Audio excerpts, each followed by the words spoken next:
Ça nous apprend des choses sur eux et nous on leur apprend des choses sur nous. Et en même temps d'apprendre des choses sur eux, on apprend aussi des choses sur nous-mêmes.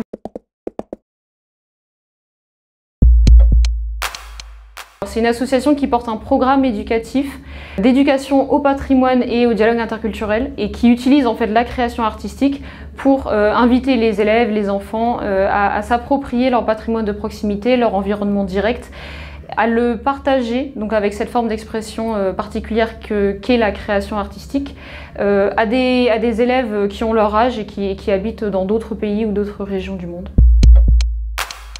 L'association Héritage et Civilisation a été fondée en 2017 suite à mes voyages en Syrie et en Irak en 2016. J'ai notamment participé à l'évacuation du musée de Palmyre, j'ai documenté les destructions commises sur le patrimoine en Syrie et en Irak et ça a été la naissance d'un engagement en faveur de la protection du patrimoine, le constat du repli sur soi, de la peur de l'autre, la destruction du patrimoine et surtout le manque de pont en fait, entre les différentes populations. En passant par le patrimoine, c'est une façon de devenir ambassadeur de son pays, de sa culture et c'est un vecteur extraordinaire pour pouvoir échanger vers l'autre et recréer en fait, des ponts et participer au dialogue interculturel et donc à la paix. C'est des classes qui vont travailler ensemble.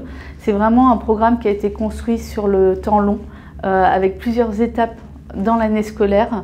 On voulait qu'il y ait une vraie continuité parce que le dialogue se construit tous les jours. En fait, c'est pas une simple action. Les élèves passent par la création artistique et culturelle. C'est très important que chaque acteur du programme soit partie prenante. Ça se fait en deux temps. Il y a un temps sur le forum, donc les élèves partagent sur le forum, postent leurs publications, il y a des interactions qui se font, il y a des commentaires, il y a des échanges qui sont sur le forum, en ligne sur notre plateforme numérique. Et puis on a des échanges aussi en visioconférence qui ont lieu entre 2 et 4 fois par an à la fin de chaque séquence. Et ce sont des visioconférences qui permettent en fait aux classes d'interagir de manière vraiment directe, et ce qu'on a assez peu l'occasion de faire en étant à l'école généralement. Déjà, ce que j'ai trouvé très intéressant, c'est je me suis rendu compte qu'en fait souvent, quand on est dans une ville aussi grande que Paris, aussi intéressante, mine de rien, souvent on ignore en fait déjà un peu à quoi ressemble notre propre culture.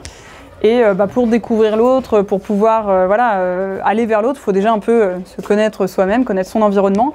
Et ça a été très concret cette année. Enfin, voilà, on a bien vu que en fait, les enfants avaient un désir, une appétence particulière pour ça, de connaître mieux et l'endroit où ils habitent et où habitent d'autres enfants. Et en plus, certains, des fois, c'était des pays d'origine de leurs parents, des choses comme ça. Donc en plus, ça faisait appel en fait, à leur double identité. Donc c'était vraiment très précieux pour ça.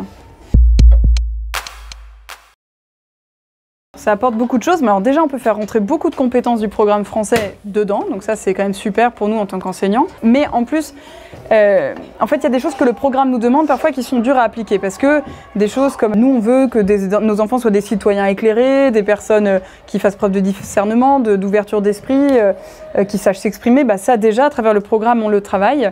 Moi j'ai trouvé que ça leur donnait vraiment ce côté, en fait le désir de connaître le monde et de le comprendre, surtout ça. Parce que plusieurs fois, ils ont posé des questions sur le contexte géopolitique des pays avec lesquels on interagissait. Enfin, ils avaient du coup une soif de comprendre vraiment des questions qui pourtant étaient parfois des questions d'adultes. Et on a eu la chance d'avoir des spécialistes, des gens qui sont venus nous répondre. Enfin, vraiment, et ça a été, je trouvais que les enfants étaient vraiment dans la recherche aussi et essayaient de comprendre l'autre de manière un peu moins académique et scolaire en fait. Voilà, le fait qu'on rencontre d'autres êtres humains, ça permet d'avoir vraiment un désir qui vient être titillé avec plus d'authenticité en fait, j'ai trouvé. Donc voilà, nous quand on voit ça chez des enfants, c'est magnifique, c'est précieux quoi. J'ai participé à des activités au programme lycée. Par exemple, on est allé à la Tour Eiffel, à la place Vendôme, et des trucs comme ça pour parler de nos patrimoines.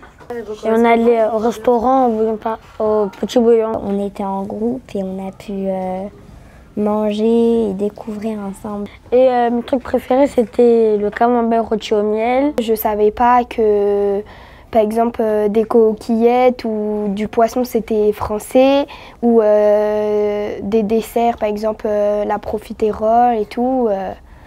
Je savais pas, voilà. On voit des élèves qu'on n'aurait peut-être jamais dû voir. Et du coup, ça fait du bien de leur parler et tout. Parce que des fois, on a vraiment des points communs et du coup, c'est incroyable de se dire ah, ils sont comme nous alors qu'ils sont presque à l'autre bout du monde. L'Égypte, la Russie, la Tunisie, beaucoup de terres sales. Oui, la Syrie.